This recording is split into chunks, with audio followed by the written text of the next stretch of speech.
皆さん、こんにちは。みゆの日本語カフェへようこそ。今週も遊びに来てくれてありがとうございます。で、今日は全然違うトピックについて話していきたいと思います。なぜこのトピックを思いついたかというと、1月中旬だからです。で、日本で1月中旬というと、成人式を思い浮かべるんですね。で、成人式とは、大人になることをお祝いする日本の文化です。で、かなり面白い背景や、お祝いの仕方があるので、私の実際経験した成人式の話もお伝えしながら、今日は成人式の話をしていきたいと思います。それでは今日もコーヒーを片手にたくさんお話ししていきましょう。それでは乾杯。まず成人式とはというところから始めていきたいと思います。で、私の動画で前七五三のお話もしたんですが、成人式も似たような儀式で節目をお祝いするというのがメインです。なので子供が大人になったということをお祝いする、儀式ですね。日本で成人式はかなり大きなイベントです。で、全国で同じ日にちで行われるので、20歳になった大人は全員その日お祝いをします。そしてこれが毎年1月の中旬頃に行われるんですね。なので本当に今この季節、皆さん成人式の準備をしていると思います。皆さんの国では成人、大人として、カウントされるのは何歳からですか？日本は2022年まで20歳、20歳だったんですが、2022年の4月からは法律が変わって成人が18歳となりました。ただ少し複雑な部分があって、18歳になったら、選挙や自分でアパートを借りたりはできるんですが、お酒やタバコ、ギャンブルは20歳まで、ダメです。なのでその部分は以前と変わっていません。そして私が今日話していく成人式もそうなんですが、ほとんどの自治体、ほとんどの、日本の場所では20歳を成人式としているところが多いです。で、日本全国多分どなたかが調べて3つの地域だけで18歳でも成人式に参加できるみたいです。なので少し分かりにくいですが、現在の成人年齢は18歳で、以前の成人年齢は20歳で、日本の成人式は未だに20歳の場所が多いみたいです。さて、成人式はどこでお祝いするのと思うかもしれませんが、基本、地元でお祝いをします。で、地元とは自分が生まれ育った場所で参加します。なので私は福岡で成人式をしました。成人式に参加をしました。そして、よく行われる場所は市役所とか大きなホールとかドームで行います。私の時は、地元のドームで行いました。ただ、なんかもうテンションが上がりすぎて、その挨拶とか大人からのお話とか、いろいろあったんですが、もう全然覚えてないです。多分友達とこのお祝いをできてるということに夢中になりすぎて少し忘れてしまいました。ただそのホールでは内容としては、若者とか20歳の成人した人に向けてのメッセージが行われます。そして成人式、何がそんなに特別なのという疑問もあるかと思います。ただ成人式を祝っている人たちはもう一目ですぐわかるんですね。で、なぜかというと、成人式のファッションが独特だからです。で、女性は成人式で振り袖と言われるものを着ます。で、振り袖とは、袖が長い着物ですね。なので通常の着物は多分これくらいの長さなんですが、より長いもの、もうほぼ床に触るぐらいの長さです。で、それを着ます。ただこの振り袖はかなり値段も高いので、当日だけレンタルしたり、あとはお下がり、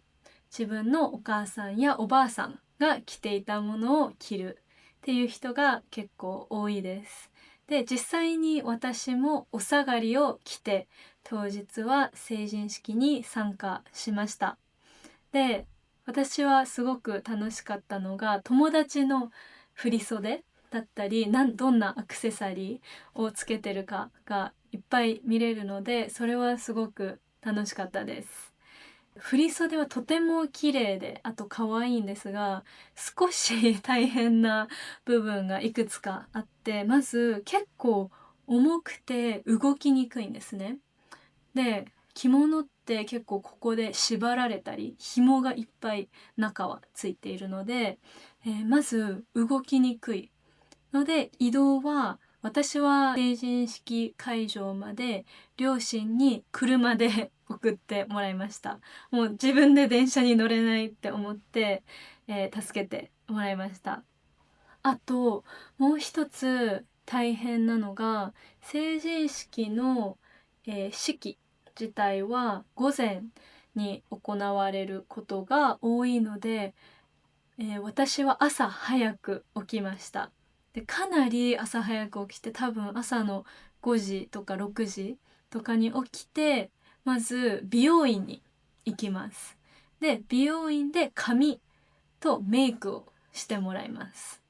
で、それが終わったら着付けといって着物を着せる専門の人がいるんですが、着物は自分で着るのがとても大変、そしてかなりプロのスキルでないと綺麗に着ることができないので、プロに頼んで着せてもらいました。で、着るのも、結構思ったより時間がかかるので、その一連を朝しました。ここから両親に美容院に迎えに来てもらって、そして会場に移動したので、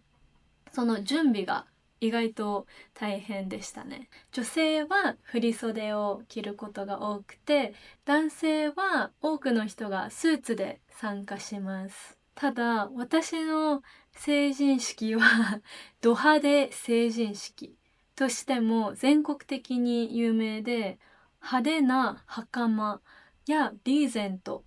っていうのはこういうなんか大きい紙で参加する人が多くて、結構ニュースで取り上げられたり、あとはニューヨークファッションウィークでも紹介されたり、何かと話題な成人式なんですが、なので私自身が参加した成人式では、男性が結構派手な袴、和装ですね、日本の、袴を着て参加している人もいました。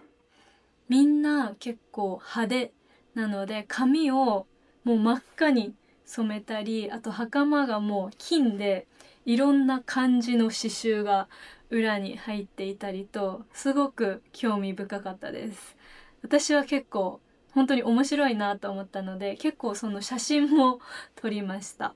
で、すごくいい思い出です。で、私の、参加した成人式のイメージとしては、今ラブ上等という恋愛リアリティショーがあるんですが、まだ私は見ていないんですが、あの予告を見て、あ、もうこれ私が参加した成人式と同じだって思ったのが、ポスターを見ていて、そのポスターでヤンキーというキーワードが出ていて、その私の参加した成人式はヤンキーの人が多くて、で衣装もヤンキーの衣装なので、そのラブ上等でも北九州の、ヤンキーの衣装を作る方が提供しているみたいで、あ、ちゃんとつながってるって思って、なのでそのように結構ラブ上等のポスターを見てもらうと分かるんですが、すごく派手な衣装に身をまとって、すごく思い出深い成人式にしている人が多いなという印象でした。多分他の地域はそこまで派手ではないので、もし時間があったらぜひ、ド派手成人式と調べてみてください。それが私が目にした成人式です。実は成人式は1日がかりのイベントで、ここで終わりではないんです。なのでこの式が終わったら、まずみんな家に帰ります。もし写真が撮りたければ写真をたくさんその式場で撮ってお家に帰ります。お家に帰って、服を着替えて、ちょっと髪も直して、次は夜に同窓会というイベントに参加します。で、同窓会とは、英語で言うと reunion と言って、同級生や先生、多くは中学校や高校の同級生と先生に会う会です。で、みんなで会って、あ、もう大人になったねっていう話をしたり、その中学校とか高校の時の思い出話をして、成人を祝うという会です。私の、同窓会は、私は中学校の同窓会に参加しました。本当にみんな大人になっているので、何人か思い出せない人もいて、すごいびっくりしました。あれ、誰だろうってなったので、もう本当にみんな最後会ったのが、4、5年前とかなので分からなくなりますね。で、もう一つ同窓会で面白いのが、もちろん成人して結構そこで初めてお酒を飲む人もいて、みんなのそのお酒を飲んだ時の性格というのが出てきて、私はそれがすごく面白かったです。私自身はかなりお酒が弱い、そしてその弱いということを知っていたので、同窓会では飲まなかったんですが、実際に私の友達もうかなり酔っ払っていて、すごく面白かった思い出があります。で、最後同窓会をして、そして同窓会は私たちはホテルで、地元のホテルで行ったんですが、美味しいご飯を一緒に食べて、みんなとお話しして、多分なんかちょっとしたゲームとかもあって、あと先生へ感謝のプレゼントと手紙を渡して、最後みんなで記念写真を撮って解散しました。なのでそれが成人式の一日になります。私はとてもいい思い出となったので、この文化があって本当に良かったなと思います。皆さんの国では何歳から成人ですか？そして何か特別なお祝いはありますか？ぜひコメントで教えてください。そして今日も最後まで聞いてくださってありがとうございます。そしてまた次のみゆの日本語カフェでお会いしましょう。ではまたね。